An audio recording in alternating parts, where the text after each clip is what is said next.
j'espère que vous allez bien. Alors comme vous pouvez le constater par vous-même, je vais beaucoup mieux que la dernière fois qu'on s'est parlé, du moins qu'on s'était fait un update cheveux.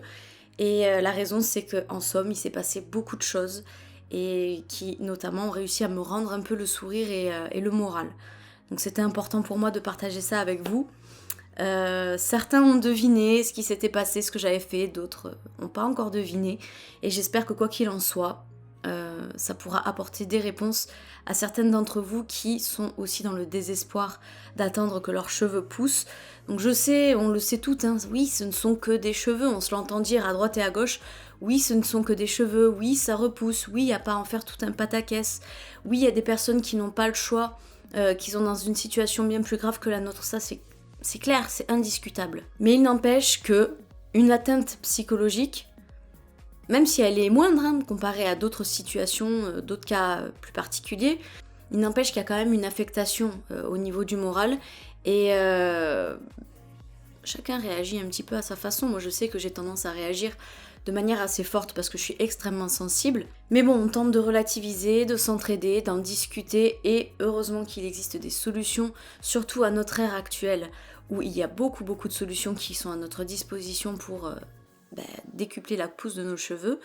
Et c'est bien de tester, d'en parler, je suis là pour ça en tout cas. Alors avant de rentrer dans le vif du sujet de ce bilan du 4e mois, je vais vous mettre l'évolution de la pousse de cheveux juste ici, où vous pouvez constater la pousse à peu près. Alors je ne mesure plus vraiment trop mes cheveux en termes de centimètres, parce que je m'en fous en fait des centimètres que je prends. Voilà, ce que j'ai besoin et ce que je fais c'est de mesurer au visuel. Je vois à peu près que maintenant j'arrive à me faire une petite couette.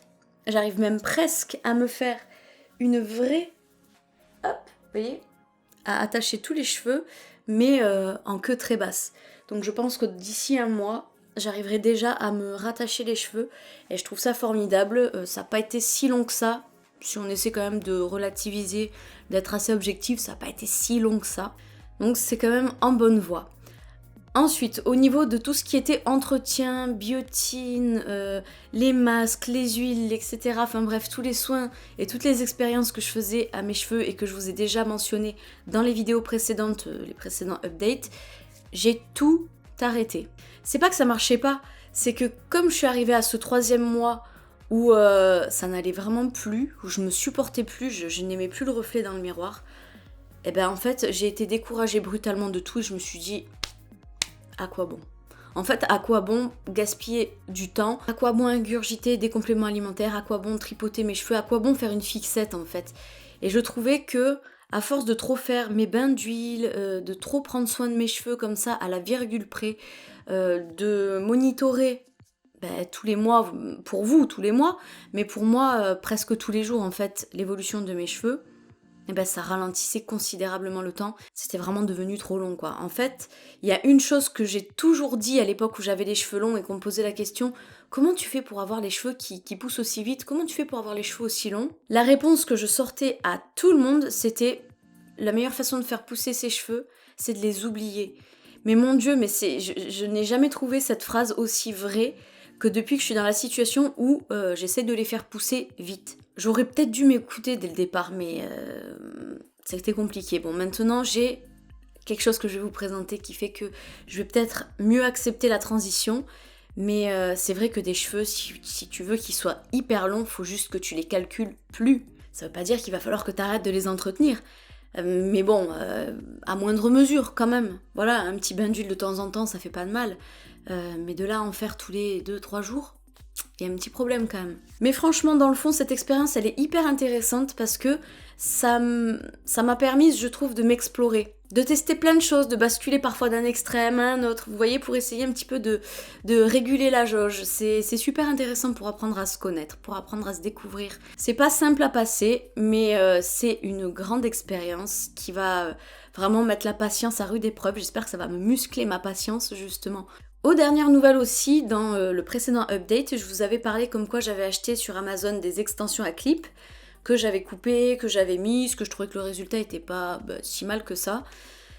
Sauf que, non, franchement non. Les cheveux étaient beaucoup trop brillants, beaucoup trop différents des miens. En plus de ça, il n'y avait pas suffisamment de masse, j'avais vraiment pris le plus bas de gamme qui existait sur Amazon, vraiment manière d'avoir un petit truc dans les cheveux, mais j'ai vraiment pas aimé. Donc vous voyez, ça aussi, ça a contribué un petit peu au 3e mois, parce que j'ai acheté les extensions dans ma période où ça n'allait pas. Et là, j'ai eu encore plus envie de m'arracher le peu de cheveux qui me reste. Je me suis dit, mais c'est dingue. Mais en fait, c'est juste dingue. C'est pas possible, quoi. Je m'en sortirai pas. Il y aura rien, en fait, à ma disposition. Et après avoir échoué avec les extensions à clip, j'ai commencé à un petit peu plus me renseigner, etc. Et là, j'ai pensé aux femmes afro. Bon, pas que les femmes aux cheveux afro, mais je sais qu'il existe beaucoup de femmes qui ont le type de cheveux afro, qui portent des wigs, des perruques, des lace wigs, qui font des tissages. En fait, ce sont des femmes qui s'occupent énormément de leurs cheveux. Et surtout, elles jouent énormément avec leurs perruques, avec tout ce qu'elles peuvent faire.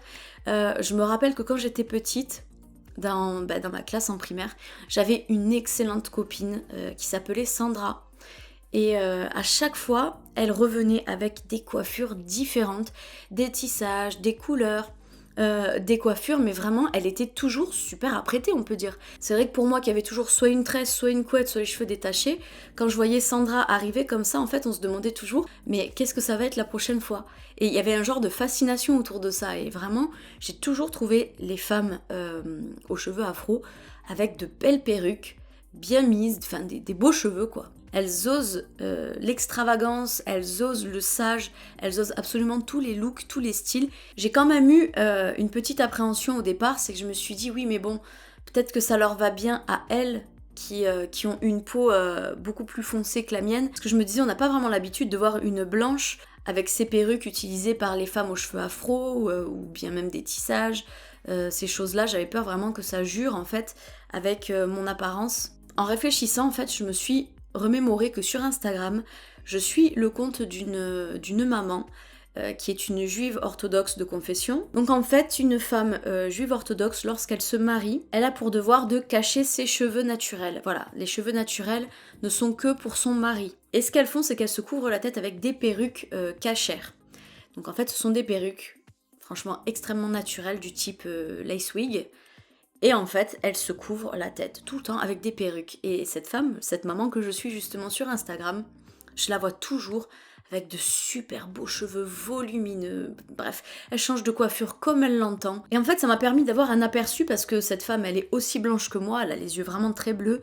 Et elle est là avec ses belles perruques châtains et compagnie. Je me suis dit, bon ben, là, ça me permet d'avoir un aperçu, un rendu visuellement d'une perruque, d'une lace wig sur un teint comme le mien. Et ça m'a pas du tout choquée, j'ai même trouvé ça super canon. Et de là, j'ai commencé encore à réfléchir plus loin et je me suis dit, mais en même temps, les Kardashians, quand elles changent de couleur comme ça constamment, c'est pas leurs cheveux qu'elles touchent, c'est pas à leurs cheveux qu'elles font couleur sur couleur, déco sur déco, non. Elles mettent des perruques. Et quand je l'ai découvert, même, ça m'a fait un drôle de truc parce que j'étais persuadée qu'il s'agissait de leurs vrais cheveux qu'elles avaient simplement colorés, tant la perruque était bien posée, bien plaquée, pas extrêmement volumineuse, pas extrêmement... Enfin, ça puait pas le fake, en fait, quand je regardais. Ça ne puait pas le fake. Et je me suis dit, bon, en fait, c'est peut-être aussi dans l'air du temps. Parce que vous voyez, vous partez d'un point A... Et vous vous renseignez, vous explorez, vous vous rendez compte qu'en fait, c'est vraiment dans le mood actuel, quoi. Et là, j'ai commencé à me dire, mais pourquoi est-ce que tu t'achèterais pas des lace wigs? Pourquoi est-ce que tu t'achèterais pas, même bon, sans parler de plusieurs lace wigs, au moins une lace wig qui te permettra au moins, en l'enfilant, de te retrouver de temps en temps, ça te remet un peu de baume au cœur, et ensuite tu l'enlèves le soir pour aller te coucher, machin, tes cheveux en attendant, ils continuent de pousser. Toi, t'as pas un problème avec ton apparence physique, donc ça te permet d'oublier tes cheveux, et si tu oublies tes cheveux, ça leur permet de pousser, et surtout, ça te détourne de certaines conneries que tu pourrais faire aussi parallèlement. Du coup, je me suis rendue dans un salon de coiffure qui se trouve à Marciargues, dans le sud. Le salon en question, il s'appelle Amy Seng, qui est tenu par Amy Seng en personne. C'est une coiffeuse qui est quand même assez réputée, spécialisée dans le cheveu afro, qui s'occupe de toutes sortes de têtes. Hein. Regardez-moi, j'ai pas du tout les cheveux afro, je pense, l'extrême opposé, capillairement parlant, du cheveu afro. Donc on est aux antipodes, mais malgré tout, Amy Seng s'occupe aussi de mon type de cheveux, par exemple. exemple, c'est pas exclusivement pour le cheveu afro, mais c'est spécialisé dans le cheveu afro. D'ailleurs, je vous laisse juste ici un flyer pour un événement qui aura lieu au mois de juin, pour lequel je serai présente, où il y aura un défilé avec des perruques de toutes sortes posées sur des mannequins qui défileront. Mais en tout cas, voilà, ce n'est pas n'importe qui, c'est vraiment une grande spécialiste et professionnelle. Elle a vraiment des clientes qui se déplacent de toute la France. Donc voilà, je suis vraiment allée dans un endroit où on pourrait comprendre mon envie de perruque, en fait, sans être jugée forcément. Puis par expérience, je suis désolée, mais bon, c'est pas les gens vallons, etc., qui vont être amènes de répondre à ce genre de désir. Donc du coup, je me suis rendue chez Amy, très sympathique, vraiment un super joli salon, bien décoré, bien fait. Donc Amy m'a réalisé une perruque sur mesure. Qu'est-ce que ça signifie sur mesure? Ça signifie qu'en réalité, bon, on a la base de la perruque arrive brute. Elle a d'abord fait un travail parce que je lui avais demandé une couleur particulière. Je voulais à tout prix avoir un effet racine de la couleur de mes cheveux naturels ou du moins qui s'y rapproche. Et je voulais un dégradé de blond platine avec une patine un petit peu cendrée. C'était vraiment mon souhait, mon désir. Je voulais une couleur qui fasse quand même naturelle avec un effet éclairci certes, mais pas trop violent en tout cas pour commencer. Je voulais vraiment... pas un changement radical parce que comme je m'étais dit, si jamais je me mets directement une grande perruque avec une couleur totalement différente, des cheveux ultra longs, quand j'enlèverai la perruque à la fin de la journée, ça risquera de me faire un pincement au cœur quand même. Donc je voulais une amélioration de la coupe que j'ai actuellement, une petite amélioration, mais voilà, qu'on reste quand même assez proche de ce que j'ai, pas un truc trop éloigné. Donc après avoir travaillé la couleur de la perruque, elle m'a demandé ce que je souhaitais comme raie, milieu, côté, bref. Moi j'ai choisi la raie au milieu parce que c'est ce qui me correspond le mieux. Raie au milieu et ensuite elle m'a fait la coupe. Donc elle m'a demandé si je voulais du bouclé, voilà, bon bref. Moi j'ai souhaité du lisse, alors elle m'a fait le brushing. Donc la perruque que j'ai en question est une perruque naturelle, en cheveux naturels. Et ce qui est super intéressant avec les perruques d'aujourd'hui, en tout cas ce genre de perruque, c'est que ça n'a rien à voir bien sûr avec la perruque de déguisement. Là vous avez vraiment les cheveux qui sont posés... pratiquement un à un en fait sur un genre de tulle et en fait c'est cool parce que ça vous laisse apparaître soit si vous mettez un petit bonnet pour poser la perruque ça va laisser apparaître la couleur du bonnet donc en fait ça va donner un effet cuir chevelu. Si même vous ne mettez pas de petit bonnet et ben vous allez avoir vos cheveux, votre raie naturelle plus ou moins qui va apparaître en dessous et le côté naturel sera encore et toujours présent que par rapport à ces grosses perruques qui sont très synthétique avec vous savez, la surface très brillante, la couleur qui est pas du tout naturelle, très approximative, les cheveux, vous savez, qui sont attachés là comme des gros blocs ensemble, ça fait des grosses mèches en bloc, en fait, faire rien de naturel. Donc elle me l'a fait sur mesure, c'est-à-dire que vous pouvez tout simplement acheter votre perruque telle quelle, il n'y a pas de souci. Mais là où c'est intéressant de faire sur mesure, c'est que à l'intérieur de la perruque, vous avez un genre de bande élastique qui permet à la perruque de rester plaquée sur votre tête et de faire en sorte qu'elle ne bouge pas.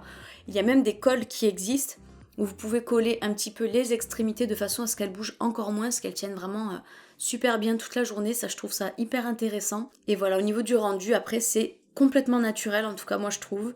On gagne un petit peu de volume, c'est vraiment un rendu parfait. C'est exactement ce que je voulais, en tout cas pour patienter. Donc comme ça, si jamais j'ai... une soirée ou que j'ai pas le moral, ben je sais que je peux enfiler ma perruque et ça me fait du bien. Et je vous assure que ça marche, je vous assure que ça fonctionne, ça fait réellement du bien. Donc trêve de bavardage, maintenant je vais vous montrer en vrai ma perruque. Hop, donc la voilà. La voici, la voilà. Alors je n'ai pas voulu les cheveux trop longs comme je vous expliquais, histoire de pas être trop déçue après quand je la retire. J'ai voulu rester également dans les couleurs un petit peu naturelles, hein, vous voyez, par rapport à... Bon, je suis un petit peu plus blonde que les racines de la perruque, mais c'est pas pour autant choquant.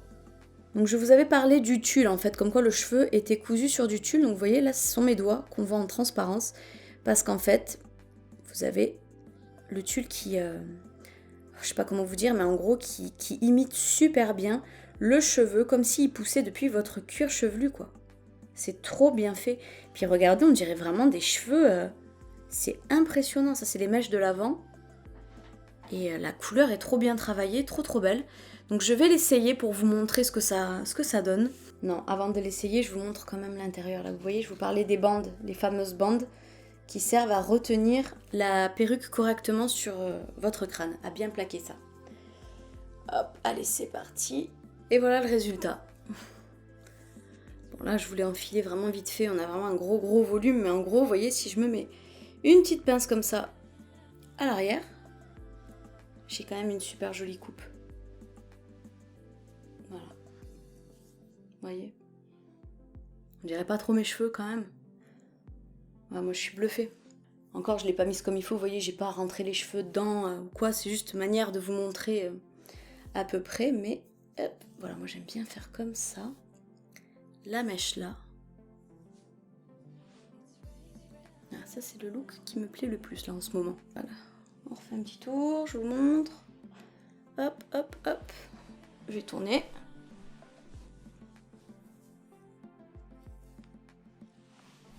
Et voilà. Donc en gros, ça me plaît énormément. Très sincèrement, vous l'oubliez, hein, au bout d'un moment, ça tient vraiment très bien.